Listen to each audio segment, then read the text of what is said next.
الفصل الثالث عن أم حبيبة أنها كانت تحت عبيد الله بن جحش فمات بأرض الحبشة فزوجها النجاشي النبي صلى الله عليه وسلم وأمهرها عنه 4000 وفي رواية 4000 درهم وبعث بها إلى رسول الله صلى الله عليه وسلم مع شرحبيل بن حسنة رواه أبو داود والنسائي. تیسری فصل حضرت ام حبیبہ رضی اللہ تعالی عنہ سے روایت ہے کہ وہ حضرت عبیداللہ، محدثین فرماتے ہیں ان کا نام عبیداللہ تھا، عبیداللہ ابن جحش کے نکاح میں تھی. حضرت عبیداللہ ابن جحش کی وفات سرزمین حبشہ میں ہو گئی تو شاہ حبشہ یعنی نجاشی نے حضرت ام حبیبہ کا نکاح رسول پاک علیہ السلام سے کر دیا اور ان کا مہر آپ علیہ السلام کے طرف سے 4000، ایک روایت کے اندر ہے 4000 درہم ادا کیا اور حضرت ام حبیبہ کو لے کر آپ علیہ السلام کے پاس حضرت شرحبیل ابن حسنہ کے ساتھ مکہ بھیجا. رواہ ابو داود والنسائی. وعن انس قال تزوج ابو طلحة ام سليم فكان صداق ما بين الاسلام. اسلمت ام سليم قبل ابي طلحة فخطبها فقالت اني قد اسلمت فإن اسلمت نكحتك فاسلم فكان صداق ما بينهما. رواه النسائي. حضرت انس بن مالک رضی اللہ تعالی عنہ سے روایت وہ فرماتے ہیں کہ حضرت ابو طلحہ نے حضرت ام سلیم سے شادی کی، ان دونوں کے مابین جو مہر طے پایا وہ اسلام تھا. حضرت ام سلیم نے اسلام لے آیا حضرت ابو طلحہ سے پہلے. حضرت ابو طلحہ نے حضرت ام سلیم کو نکاح کا پیغام بھیجا تو حضرت ام سلیم نے کہا کہ میں تو اسلام لا چکی ہوں، اگر آپ اسلام لاتے ہو تب میں آپ سے نکاح کروں گی. فاسلم، حضرت ابو طلحہ اسلام لے آئے، لہٰذا ان دونوں کے درمیان جو مہر طے پایا وہ اسلام تھا. فکان الاسلام صداقہ ما بینہما. یہ فکانہ کا اسم جو ہے نا الاسلام بنے گا اور صداقہ کانا کا اسم ہے، اس لیے یہ منصوب ہے. حدیث کی تفصیل بھی ماقبل میں گزر چکی، اس کا جواب بھی دیا جا چکا ہے اور کن کا مستدل ہے وہ بھی بتایا جا چکا ہے. اب آگے مصنف رحمۃ اللہ علیہ ایک باب قائم کرتے ہیں، باب الولیمہ. باب الولیمۃ الفصل الاول عن انس النبی صلی اللہ علیہ وسلم رأى على عبد الرحمن بن عوف آثار صفرة فقال ما هذا؟ قال إني تزوجت امرأة على وزن نبات من ذهب. قال بارك الله لك أولم ولو بشاة متفق عليه. وعنه قال ما أولم رسول الله صلى الله عليه وسلم على أحد من نسائه ما أولم على زينب أولم بشاة متفق عليه. وعنه قال أولم رسول الله صلى الله عليه وسلم حين بني بزينب بنت جحش فأشبع الناس خبزا ولحما. رواه البخاری. ولیمے کا بیان. ولیمہ اس دعوت کو کہا جاتا ہے جو شادی کے بعد یعنی شب زفاف کے بعد لڑکے کی طرف سے دعوت کی جائے. ولیمہ کے معنی اکٹھا ہونے کے ہیں. معنوی مناسبت یہ ہے کہ اس میں بھی لوگ اکٹھا ہوتے ہیں دعوت پہ، یا دوسری مناسبت یہ ہے کہ میاں بیوی کے ساتھ اکٹھا تو ہوتی ہے، میاں بیوی دونوں اکٹھا ہوتے ہیں. چنانچہ پہلی فصل میں روایت ہے حضرت انس بن مالک سے کہ رسول اللہ صلی اللہ علیہ وسلم نے حضرت عبد الرحمن بن عوف کے کپڑے پر پیلا زرد رنگ کا اثر دیکھا. اثر دیکھ کر آپ علیہ السلام نے ارشاد فرمایا یہ کیا ہے؟ حضرت انس نے کہا کہ میں نے ایک عورت سے شادی کر لی ہے سونے کے گٹھلی کے وزن کے عوض.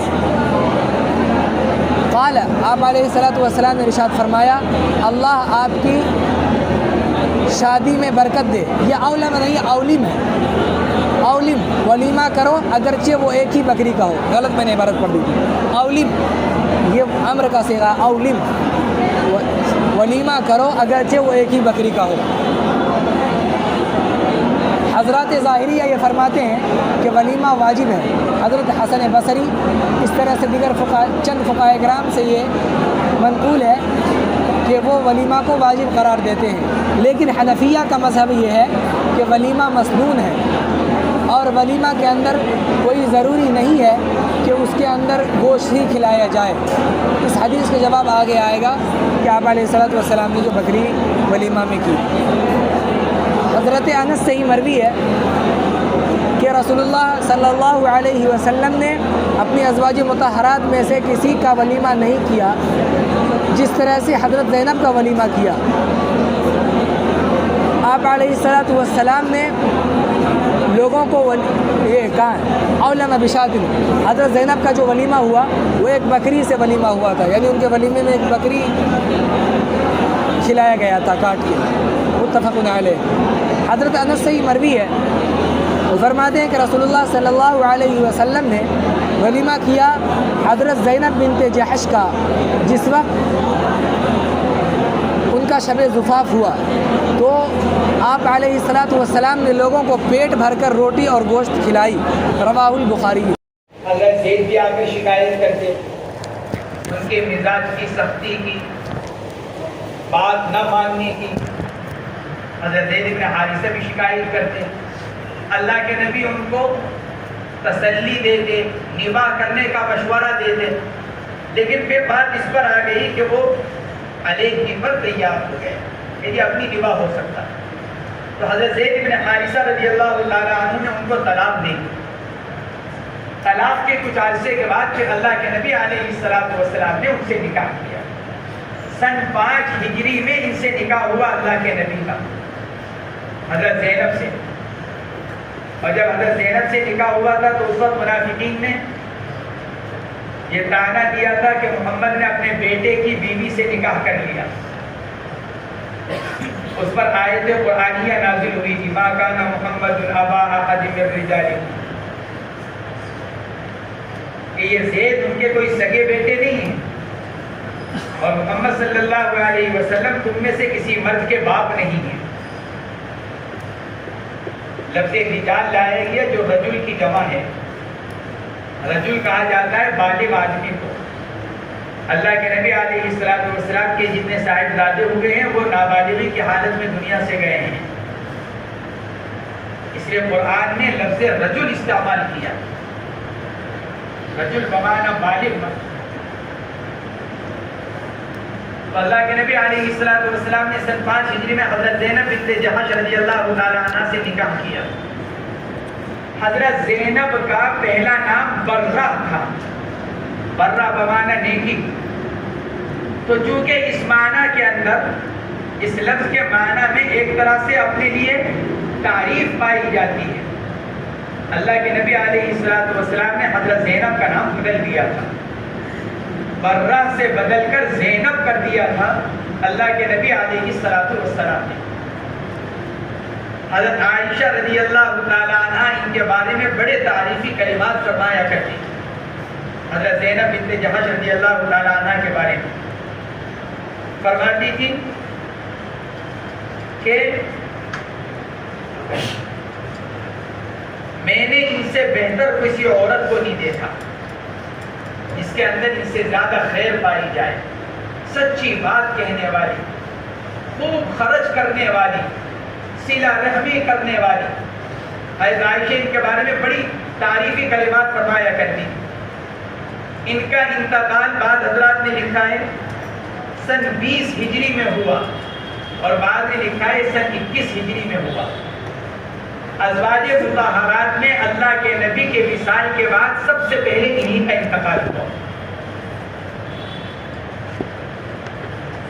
آپ علیہ السلام کے آخر حیات میں آپ نے ارشاد فرمایا تھا اپنے ازواج مطہرات سے جو موجود تھی سب، آپ نے ان سے ارشاد فرمایا تھا تم میں سے میرے سے سب سے پہلے وہ ملے گی جس کا ہاتھ لمبا ہے، لمبے ہاتھ والی۔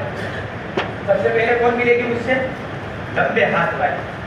حضرت عائشہ رضی اللہ تعالیٰ عنہ فرماتی ہیں اللہ کے نبی کے اس ارشاد کے بعد سب نے اپنے اپنے طور پر اپنا ہاتھ ناپا کس کا لمبا ہے، کیونکہ ہر ایک کی چاہتی تھی کہ جتنی جلدی اللہ کے نبی سے ملاقات ہو جائے۔ آپ تو دنیا سے تشریف لے گئے، اب ہم میں سے کون ہے جس کا سب سے پہلے انتقال ہو اور وہ اللہ کے نبی سے جا کر ملاقات کرے؟ تو اللہ کے نبی نے یہ فرمایا تھا کہ لمبے ہاتھ والی۔ حضرت عائشہ فرماتی ہے ہم یہ سمجھے کہ حصی اعتبار سے، لیکن جب زینب بنت جحش کا انتقال ہوا ہم نے سب سے پہلے، تو ہمیں اس وقت پتا چلا کہ اللہ کے نبی علیہ السلام کی مراد کیا تھی؟ سب سے زیادہ اللہ کے راستے میں خرچ کرنے والی، یہ مراد تھی اللہ کے نبی۔ چنانچہ حضرت عائشہ خود حضرت حفصہ حضرت زینب کے بارے میں فرماتی ہیں سب سے زیادہ اللہ کے راستے میں خرچ کرنے والی، اس لیے ازواج مطہرات میں سے سب سے پہلے انہی کا انتقال ہوگا۔ محدثین نے لکھا ہے ان سے 21 روایتیں منقول ہیں، حضرت زینب بنت جحش سے، حضرت عائشہ، حضرت ام حبیبہ ازواج مطہرات میں سے، یہ ان سے روایات نقل کرنے والی ہیں۔ حضرت عائشہ بھی حضرت زینب سے روایت نقل کرتی ہیں، حضرت ام حبیبہ بھی حضرت زینب سے روایت نقل کرتی ہیں۔ چلو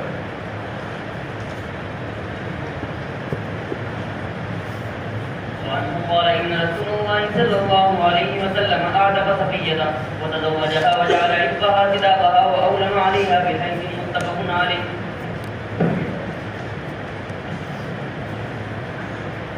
وعنه قال أقام النبي بين خيبر والمدينة 3 ليال يكون عليه بصفية فدعوت المسلمين إلى وليمته وما كان فيها من خبز ولا لحم وما كان فيها إلا أن أمر بالأنزاع فقصدت القي عليها التمر والعقد والسمن رواه البخاري. حضرت صفیہ رضی اللہ تعالی عنہ، صفیہ بنت حیی ابن اخطب ام المؤمنین ازواج مطہرات میں سے ہیں۔ ان کا والد حیی ابن اخطب یہ اپنے قبیلے کے سردار تھے، جو ان کا قبیلہ تھا اپنے قبیلے کے سردار تھے۔ صفیہ ان کی بیٹی تھی۔ جنگ ہوئی خیبر کی، اس میں ان کے قبیلے کو شکست ہوئی، باپ مارا گیا، تو یہ ابن اخطب سردار مارا گیا۔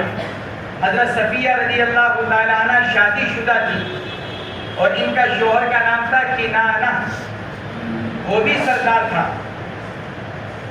وہ بھی مارا گیا، دونوں مارے گئے جنگ خیبر کے اندر۔ تو یہ ابن اخطب بھی اور کنانہ شوہر بھی دونوں مارے گئے۔ جو قید میں آئے ان کو غلام اور باندی بنا لیا گیا۔ حضرت صفیہ بھی قید میں آئی اور حضرت صفیہ سردار کی بیٹی تھی۔ اللہ کے نبی علیہ الصلوۃ والسلام کے پاس حضرت دحیہ رضی اللہ تعالی عنہ آئے اور ایک باندی کا مطالبہ کیا کہ اللہ کے نبی مجھے گھر کے لیے ایک باندی چاہیے، کیونکہ مال غنیمت تھا، غلام اور باندیاں موجود تھیں۔ آپ علیہ الصلوۃ والسلام نے فرمایا کہ وہاں پر سامنے موجود ہے، ان میں سے جس کو چاہو پسند کر لو اپنے لیے۔ حضرت دحیہ رضی اللہ تعالیٰ عنہ گئے اور انہوں نے اس میں سے حضرت صفیہ کو پسند کیا اور حضرت صفیہ کو پسند کر کر لے گئے۔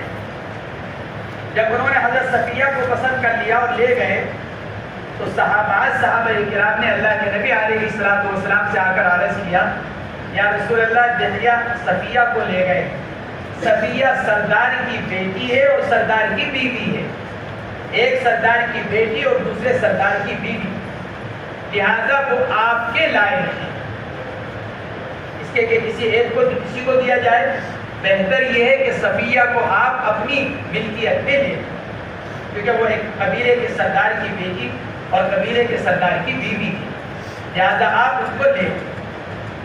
آپ علیہ الصلوۃ والسلام نے حضرت دحیہ کو بلایا اور حضرت دحیہ رضی اللہ تعالیٰ عنہ کو بلا کر یہ بات ارشاد فرمائی اور فرمایا کہ تم اس کے بدلے کچھ اور لے۔ حضرت دحیہ رضی اللہ تعالیٰ عنہ راضی ہو گئے۔ اللہ کے نبی علیہ الصلوۃ والسلام نے حضرت صفیہ کے بدلے میں حضرت دحیہ کو 7 غلام مرحمت فرمائے اور پھر حضرت صفیہ کو لے کر ان کو آزاد کر دیا اور آزاد کرنے کے بعد پھر ان سے نکاح فرمایا۔ ان کے حالات میں لکھا ہے ایک مرتبہ اللہ کے نبی علیہ الصلوۃ والسلام کے پاس یہ لیٹی ہوئی تھی یا لیٹی ہوئی تھی، ان کی آنکھ میں ہرا پن تھا، ایک آنکھ میں ہرا پن جیسے چوٹ کا ہوتا ہے۔ آپ علیہ الصلوۃ والسلام نے ارشاد فرمایا کہ یہ کیا ہے؟ حضرت صفیہ سے عرض کیا، یا رسول اللہ ایک مرتبہ میں اپنے شوہر کی گود میں سر رکھ کے لیٹی ہوئی تھی، شوہر کنانہ میں اس کی گود میں سر رکھ کے لیٹی ہوئی تھی، سو رہی تھی، خواب دیکھا، آنکھ کھل گئی۔ میں نے اپنے شوہر سے کہا میں نے خواب دیکھا۔ کیا خواب دیکھا؟ کہ میں نے یہ خواب دیکھا کہ چاند میری گود میں آ گیا۔ حضرت صفیہ نے کہا اپنے شوہر سے، میں نے یہ خواب دیکھا کہ چاند میری گود، تو اس نے میرے تھپڑ مارا بہت زور سے اور یوں کہا کہ تو مدینے کے بادشاہ کی تمنا کر رہی ہے۔ یثرب اس وقت مدینہ منورہ کا نام تھا۔ تو اس نے مجھے بہت زور سے تھپڑ مار کر یوں کہا کہ میرے نکاح میں ہوتے ہوئے تو یہ تمنا کر رہی ہے کہ مدینے کے بادشاہ کے نکاح میں چلی جائے۔ تو اللہ کے نبی یہ اس چوٹ کا نشان ہے۔ اتنی زور سے اس نے مارا تھا میرے کہ میری آنکھ کے اندر ہرا پن آ گیا، لیکن اللہ نے ان کے خواب کو پورا کیا۔ انہوں نے جو خواب دیکھا کہ چاند میری گود میں آیا، پھر اللہ رب العزت نے حضرت صفیہ رضی اللہ تعالیٰ عنہ کا نکاح حضور اکرم صلی اللہ علیہ وسلم سے فرمایا۔ سن 50 ہجری میں ان کا انتقال ہوا اور بقیع میں تدفین کی گئی، مدینہ منورہ کا جو قبرستان ہے۔ بڑے صحابہ کرام حضرت انس، حضرت عبداللہ ابن عمر جیسے صحابہ کرام ان سے روایتیں نقل کرتے ہیں۔ حضرت انس رضی اللہ تعالیٰ عنہ کی روایت ہے، فرماتے ہیں رسول اللہ صلی اللہ علیہ وسلم نے حضرت صفیہ کو آزاد کیا اور پھر ان سے نکاح کر لیا، اور آپ نے ان کی آزادی کو ہی ان کا مہر قرار دیا۔ وجعل عتقها صداقها، اللہ کے نبی نے حضرت صفیہ کی آزادی کو ہی ان کا مہر قرار دیا۔ وَأَوْلَمَ عَلَيْهَا بِحَيْسٍ، یہ ایک اختلافی مسئلہ ہے، کیا باندی کی آزادی کو مہر قرار دیا جا سکتا ہے؟ کیونکہ حضرت صفیہ باندی تھی، تو کیا باندی اور عورت کی آزادی کو مہر قرار دیا جا سکتا ہے؟ روایت سے معلوم ہو رہا ہے کہ قرار دیا جا سکتا ہے۔ امام احمد بن حنبل اور امام اوزاعی کا مذہب یہی ہے کہ عتق اور آزادی کو مہر قرار دیا جا سکتا ہے۔ جمہور علماء کے نزدیک درست نہیں آزادی کو مہر بنانا۔ روایت کے جواب جمہور علماء کی طرف سے یہ دیا گیا کہ جو یہ فرما رہے ہیں وَجَعَلَ عِتْقَهَا صِدَاقَهَا، یہ خود حضرت انس رضی اللہ تعالیٰ عنہ کی اپنی بات ہے، کوئی اللہ کے نبی علیہ السلام سے تھوڑی نقل کر رہے ہیں۔ وَجَعَلَ صِدْقَهَا وَجَعَلَ عِتْقَهَا صِدَاقَهَا، یہ جو جملہ ہے یہ حضرت انس رضی اللہ تعالیٰ عنہ کا اپنا جملہ ہے، اور قرآن اس کے مخالف ہے۔ قرآن کہہ رہا ہے قرآن کہہ رہا ہے تبتغوا بأموالکم وَأُحِلَّ لَكُم مَّا وَرَاءَ ذَلِكُمْ أَن تَبْتَغُوا بِأَمْوَالِكُم، قرآن تو یہ کہہ رہا ہے کہ بیویوں کا مطالبہ مال کے عوض میں، یہاں حدیث یہ کہہ رہی ہے کہ بغیر مال کے، اور یہ حضرت انس کا اپنا قول، لہذا قرآن کے خلاف حضرت انس کا یہ قول حجت نہیں بن سکتا۔ یہ ایک جواب تو اس کا یہ دیا گیا، اور دوسرا جواب یہ دیا گیا کہ یہ حضور اکرم صلی اللہ علیہ وسلم کی خصوصیت ہے، اور تیسرا جواب یہ دیا گیا کہ حضرت صفیہ نے اپنا مہر خود معاف کر دیا تھا کہ مجھے مہر نہیں چاہیے، اور چوتھا جواب یہ دیا گیا کہ اللہ کے نبی نے حضرت صفیہ کی آزادی کو جو مہر بنایا جس کو حضرت انس کہہ رہے ہیں، یہ صرف ظاہر کے اعتبار سے ہے، ورنہ در حقیقت حضرت صفیہ کا مہر وہ 7 غلام تھے جو ان کے عوض میں حضرت یحییٰ کو دیے گئے تھے۔ حضرت صفیہ کا مہر در حقیقت وہ 7 غلام تھے جو حضرت صفیہ کے عوض میں حضرت یحییٰ کو دیے گئے تھے۔ اللہ کے نبی نے وہی غلام مہر میں قرار دیے، گویا کہ وہ مہر جو تھا وہ حضرت صفیہ چونکہ اپنے آقا کی باندھی تھی، لہذا مہر آقا کو دیا گیا۔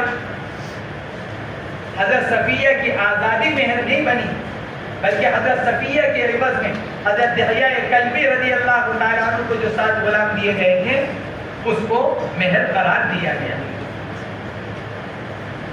اولم علیہا بحیث، اور اللہ کے نبی نے ان پر جو ولیمہ فرمایا وہ حیث کے ساتھ، حیث سین سے، ایک قسم کا حلوہ، جیسے سوجی کا، چنے کا، دال کا حلوہ ہوتا ہے.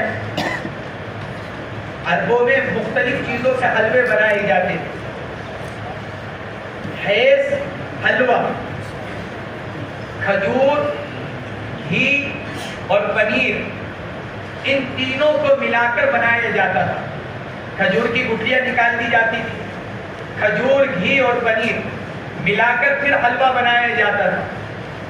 جیسے ہمارے ہاں سوجی کا بنتا ہے، اس میں شکر ڈال دیتے ہیں، پانی ڈال دیتے ہیں، تیل ڈال دیتے ہیں.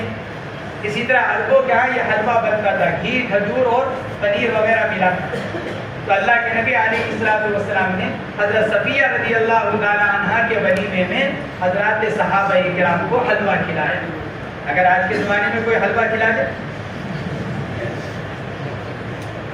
جی تو لوگ کیا کہیں گے؟ یوں کہیں گے کہ حلوہ کھلانے کے لیے دعوت دی تھی، ہم اس سے اچھا اپنے گھر پر ہی روٹی سالن کھا لیتے، ہمیں بلایا جا رہا ہے. حضور پاک علیہ السلام نمونہ، آدمی جن سنتوں پر عمل کر سکتا ہو آدمی کو کرنا چاہیے، اور جن سنتوں پر اپنی کمزوری کی وجہ سے، علماء نے لکھا ہے، حضرات محدثین، آدمی ہر سنت سے دل سے محبت کرے، اگرچہ ماحول یا معاشرت کی وجہ سے بعض سنتوں پر عمل نہ کر سکے، یا اپنی طبیعت کی کمزوری کی وجہ سے نہ کر سکے. جیسے ہمارے اکابر کو اللہ جل جلالہ نے بڑے علم سے نوازا، بڑے علم سے. روایتوں کے اندر آتا ہے کہ اللہ کے نبی علیہ السلام بغیر چھنے آٹے کی روٹی کھایا کرتے، کیونکہ چھلنی نہیں تھی اس زمانے میں. تو اللہ کے نبی جو روٹی کھاتے تھے کبھی تو کس کی؟ بغیر چھنا آٹا.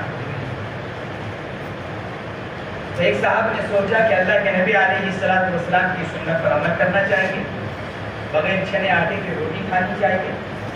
انہوں نے کھانا شروع کیا، پیٹ نے قبول نہیں کیا، پیٹ کی تکلیف، پیٹ کا درد یہ شروع ہوا.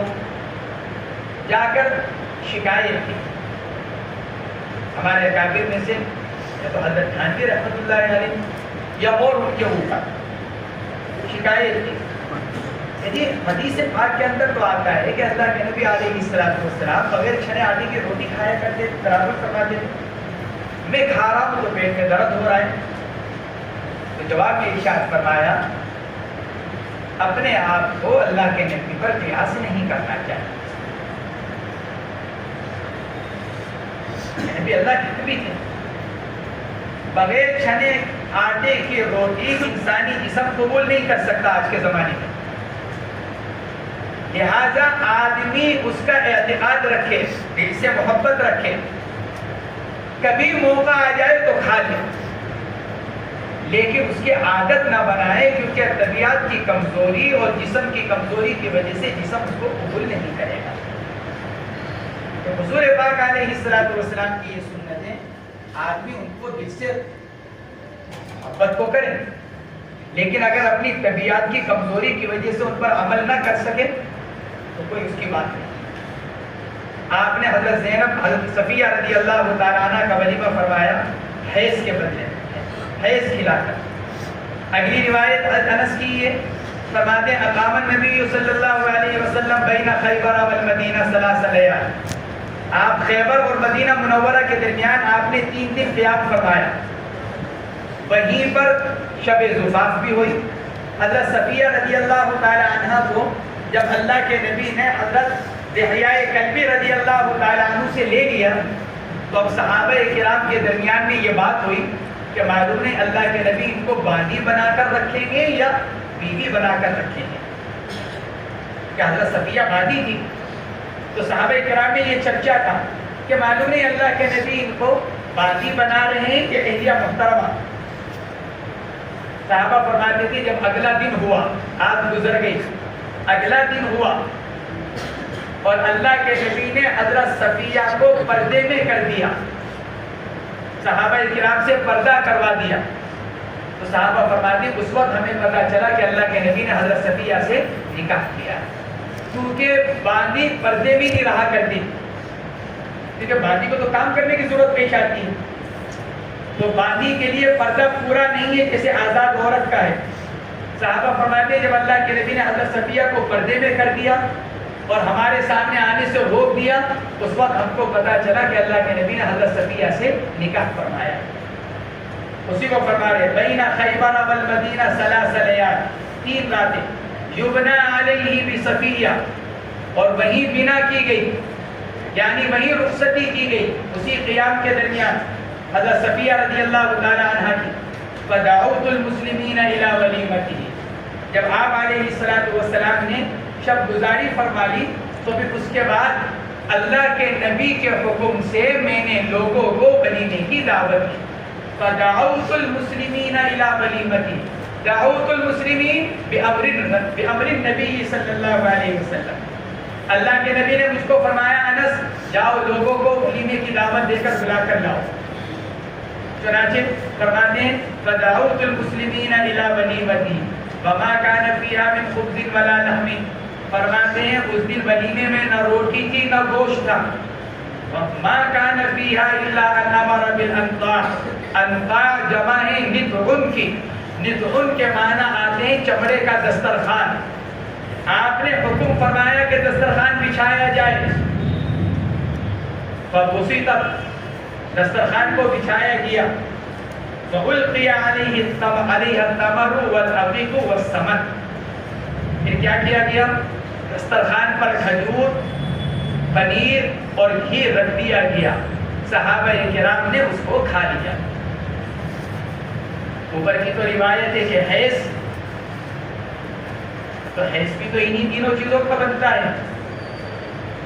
گویا کہ اوپر کی روایت میں حلوے کا ذکر ہے اور اس روایت میں ان اجزاء کا ذکر ہے جس سے حلوہ بنا تھا.